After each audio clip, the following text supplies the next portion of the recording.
네, 안녕하세요. 스마트 정형외과 동물병 함정식 원장입니다. 오늘은 특수한 케이스를 가지고 좀 소개를 시켜드리는 그런 시간을 좀 가져보려고 하는데요. 저희가 보통 이제 슬개골 탈구 수술을 많이 하잖아요. 특히나 저희 병원의 장점이라고 할 수 있는 게 슬개골 탈구와 십자인대 파열이 동시에 있는 아이들 같은 경우에 그런 케이스에서 좋은 수술 성공을 보이고 있거든요.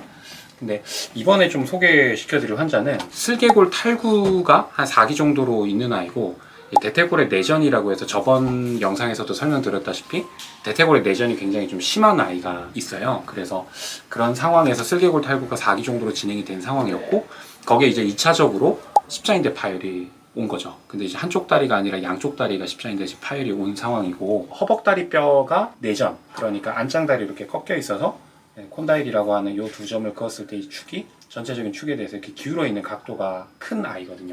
이런 경우 이제 슬개골 탈구의 단계가 당연히 높게 진행될 수밖에 없는데, 슬개골 탈구 4기, 양쪽 4기 정도가 된 상황이고, 그리고 대퇴골이 안쪽으로 이렇게 휘어 있다 보니까 반대로 경골이라고 하는 정강기뼈는 바깥쪽으로 휘는 양상을 보일 수 있는데, MMPTA라고 하는 이제 경골 정강이뼈가 바깥쪽으로 이렇게 돌아가 있는 이런 아이였어요. 그러니까 결국엔 지금 다리 모양이 S자 커브의 굴곡이 큰 거죠. 이해가시나요? 근데 네. 여기도 일자고 정강이뼈도 일자가 아니라 대퇴골이 안짱다리고, 그리고 바깥쪽으로 경골은 이제 바깥쪽으로 휘어 들어가는 이런 형태의 다리를 갖고 있었던 아이거든요. 이런 경우가 참 수술하기 좀 어렵습니다. 거기다가 지금 얘는 슬개골 탈구만 교정을 해야 되는 상황이 아니라 십자인대를 동시에 교정을 해야 되는 상황이다 보니까 수술이 좀 복합적으로 이루어져야 되는 상황이었던 거죠. 이런 경우에는 이제 저희가 일반적인 수술로도 수술을 할 수는 있지만, 다이나믹한 좋은 수술을 예후를 기대하기 위해서는 CT 촬영을 보통 하죠. 이 환자 같은 경우는 이제 CT 촬영을 정형외과적으로 CT 촬영을 해서 지금 2D 상으로 보는 화면이 아니라 3D 상으로 보는 화면을 만드는 거죠. 그래서 CT를 가지고 분석을 하는 겁니다. 먼저 이 환자가 실제로 각도가 얼마나 휘어져 있는가, 그걸 판단을 하고 그 각도에 맞춰서 어떻게 이제 뼈의 모양을 절골을 시킬 것인가. 지금 S자 굴곡도가 크다 보니까 지금 대퇴골 자체 허벅다리 뼈도 절골을 해서 일자로 맞춰줘야 되거든요. 네. 얘를 일자로 맞춰주고, 경골 정강이뼈 같은 경우는 그럼 이걸 만약에 일자로 맞추게 되면은 상대적으로 경골 정강이뼈는 조금 더 바깥쪽으로 갈 수밖에 없거든요. 그게 어색함을 느끼게 되죠. 그래서 보통은 경골 정강이뼈도 일자로 또 맞춰주는 거죠. 그래서 S자 커브에 있는 굴곡도를 일자로 맞춰주는 수술을 우선적으로 해놓고, 네. 그 상황에서 이제 슬개골도 정렬을 맞추고, 그리고 십자인대가 밀리는 각도도 없애주기 위해서 CTW라고 하는 수술을 또 추가로 할 수 있는 거죠. CTW 수술을 하면서 어차피 절골을 하기 때문에 이 절골을 하는 그 각도와 그리고 다리뼈가 일자가 되는 각도를 3D상에서 만드는 게 포인트거든요. 그리고 이 대퇴골 같은 경우도 안쪽으로 휘어 있기도 하지만 이 뼈 자체가 토션이 되어 있기도 하기 때문에 그 각도도 같이 맞출 수 있는 게 되는 거죠. 네. 그래서 총 휘어 있는 각도, 대퇴골에 휘어져 있는 토션, 그러니까 휘어져 있는 바루스, 토션, 그리고 경골에 MPTA라고 해서 그 발거스가 되어 있는 부분이나, 아니면 티비아 자체의 토션이라든가, 아니면은 티비아 자체의 경골 자체의 그런 TPA라고 하는 십자인대를 각을 한꺼번에 교정을 하는, 그걸 이제 동시다발적으로 수술을 해야 되기 때문에 어려운 거거든요. 그거를 맞추기 위해서 이제 CT 촬영을 합니다. 지금 보시면은 이 뼈의 각도를 이렇게 실제로 재는 거죠. 지금 ALDFA가 한 114도 정도 나온 상황이고, 그리고 MPTA도 각도가 지금 한 97도 정도, 그러니까 수술 후에 97도, 수술 전에 한 106도 정도가 지금 나오고 있는 상황이거든요. 그리고 그 경골 정강이뼈의 로테이션, 그 안쪽으로 휘어 있는 이런 각도도 있어서 그거까지 고려를 해야 되고요. 참 어렵습니다. 그래서 이런 경우에 만약에 축을 이제 얘를 이제 일자로 맞춰서 지금 다리를 핀 거죠. 각도를 여기 기울어 있는 이 각도를 펴서 다리를 일자로 만든 겁니다. 그러면 상대적으로 이 경골 정강이뼈는 바깥쪽에 더 휘게 되는 거죠. 네. 그럼 이 각도도 이제 펴주기 위해서 얘도 이제 일자로 좀 정렬을 맞춰서 발끝의 모양이 정면을 향할 수 있도록 이렇게 이제 만들어주는 겁니다. 그리고 이제 CT를 찍었을 때 이렇게 3D 상에서 이렇게 돌려가면서 우리가 실제로 이 플레이트랑 나사를 갖다가 이렇게 삽입을 했을 때 그 길이를 미리 측정할 수 있다는 게 또 장점이기도 하고요. 실제로 그리고 측면에서 봤을 때 아까 CTW 요 각도를 이제 줄여줘서 우리가 흔히 많이 하는 수술이죠. V자 모양으로 이렇게 잘라주잖아요. 네. 잘라줘서 얘를 접어서 플레이트를 대고 나사를 박아서 기존에 있었던 이 TPA가 한 28도 이 정도 지금 나온 거를 갖다가 수술 후에는 이제 한 5도 전후로 이제 맞춰주는 거를 이제 목표로 하는 거죠. 십자인대를 아까 이해가실지 모르겠지만 얘를 접어서 각도를 접으면서 아까 바깥쪽으로 이렇게 휘어 있었잖아요. 네. 그 각도를 또 당겨주는 거죠. 이걸 바이플래너 오스테오토미라고 보통 표현하는데, 네. 축의 방향이 지금 한쪽으로도 접기도 하지만 이렇게 위아래로 좌우로 이렇게 흔들리는 이 각도도 같이 접는 거죠. 그걸 동시에 해야 되는 수술이다 보니까 이게 3D화된 CT가 좀 필요한 경우들이 있다.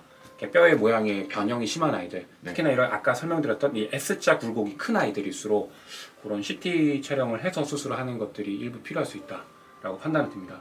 물론 이 S자 커브 자체가 크지 않은 애들은 차라리 그냥 이런 절골 없이도 그냥 경골조면 이식만으로 또 수술을 하는 게 더 유리할 수도 있거든요. 네. 근데 그거는 좀 일반적으로 그렇게 많이 하는데 굴곡도 자체가 큰 아이들은 수술하기 좀 어려운 부분은 확실히 있습니다. 이런 식으로 CT를 확인을 하는 거죠. 그래서 수술 설계를 합니다. 요걸 이제 해주는 좀 좋은 또 국내 회사가 있어서 그 회사와 협업을 통해서 이렇게 실제로 환자를 이렇게 데이터를 분석을 하는 겁니다.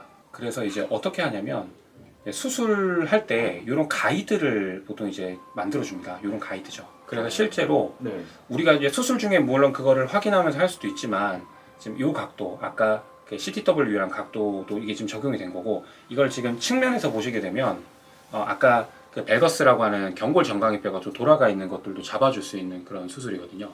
그래서 그거를 같이 잡는 거를 위해서는 좀 이해가 될지 모르겠는데 이 각도도 중요하지만 이게 들어갈 때도 각도가 날이 이렇게 사선으로 세워서 들어가거든요. 사선으로 오블릭하게 들어가면서 30도를 맞추면서 어느 정도 각도를 맞추면서 이 각도도 맞추는 거죠. 그렇게 해야지만 이제 뭐 전반적인 정확한 각도를 수정을 할 수가 있다.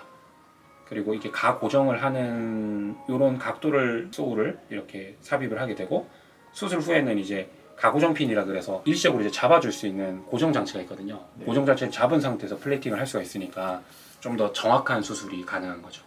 그렇게 이제 수술 계획을 지금 세우고 있는 중입니다. 챌린저블한 수술 중에 하나인데 좀 이제 물론 이걸 무조건 해야 된다는 아니에요. 근데 CT라는 장비를 활용을 해서 수술을 하다 보니까 좀 미세한 그런 차이들 뭐 한 5도, 10도 이 정도 각도에서는 솔직히 걷는 데는 크게 지장이 없거든요. 근데 그래도 물론 좀 복잡한 과정이죠. 마취도 2번을 해야 되고 CT 찍는다고 마취 1번 해야 되고 그리고 수술할 때까지 또 대기 시간이 또 걸리거든요.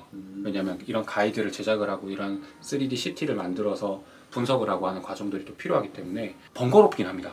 그리고 수술 준비하는데도 일반적인 시간이 예를 들어서 뭐 진짜 금방 수술할 수 있는 경우가 아니라 이런 경우는 수술 준비하고 그걸 시뮬레이션 하는 과정 자체만 해도 오랜 시간이 걸리거든요. 어떻게 보면은 좀 병원의 입장에서는 조금 번거로운 과정이긴 한데 그래도 환자를 위해서는 그래도 뭐 충분히 필요하다면 시도를 해볼 만한 그런 가치가 있는 과정이다라고 판단을 들고 비용도 많이 나오거든요. CT도 찍어야 되고 CT를 찍어서 그걸 회사에 보내서 이런 가이드도 막 제작을 해야 되고 이런 과정이 필요하고 플레이트도 이제 일반 플레이트를 쓸 수 없고 특수한 플레이트를 또 써야 되고 이러다 보니까 비용이 당연히 많이 나올 수밖에 없는데 그래도 더 좋은 수술 결과를 원하신다면 시도할 만한 가치가 있는 수술이다 라고 판단이 됩니다.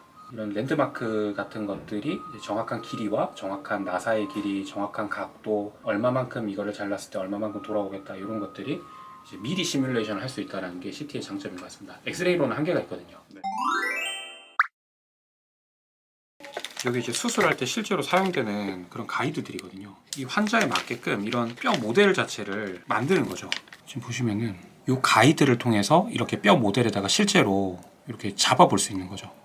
가고정을 해놓은 상태에서 여기 안에 보시면 실제로 그러면 커팅을 했을 때 이 라인이 보이는 거거든요.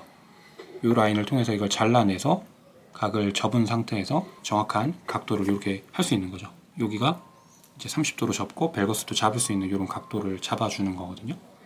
이렇게 해서 그걸 실제로 적용을 했을 때 뼈의 모양이 이렇게 바뀐다라는 걸 이제 볼 수 있는 거죠. 이제 보시면은 각이 좀 더 펴진 게 보이고요. 그리고 실제로 측면에서도 봤을 때 기울어 있는 각도가 세워지는 역할을 하게 되거든요. 그렇게 해서 플레이트를 댔을 때 나사 홀이 어떻게 뚫릴 거고 거기에다가 시뮬레이션을 통해서 어떻게 플레이팅을 미리 해볼 수 있는 그런 과정을 거칠 수가 있다라는 게 이 수술의 장점입니다.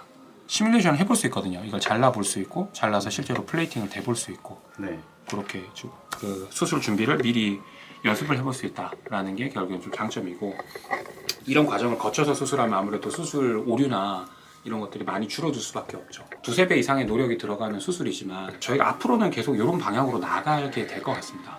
그러니까 일반적으로 그냥 단순하게 슬개골 탈구 수술을 하는 게 아니라 좀 더 정확한 수술, 좀 더 퀄리티가 높은 수술, 좀 더 디테일하게 교정을 할 수 있는 장기적으로 봤을 때 더 오랫동안 걷도록 하기 위해서 필요하다라고 한다면 앞서 나가는 수술들을 계속 도입을 하려고 노력을 해야 된다라고 판단은 됩니다. 계획은 그렇고요. 또 수술하고 나서 어떤 예후를 보이고 결과를 보였는지 이런 것들도 한 번 더 나중에 또 실제로 걷는 모양을 한번 보여드리면서 또 찾아뵙도록 하겠습니다. 감사합니다.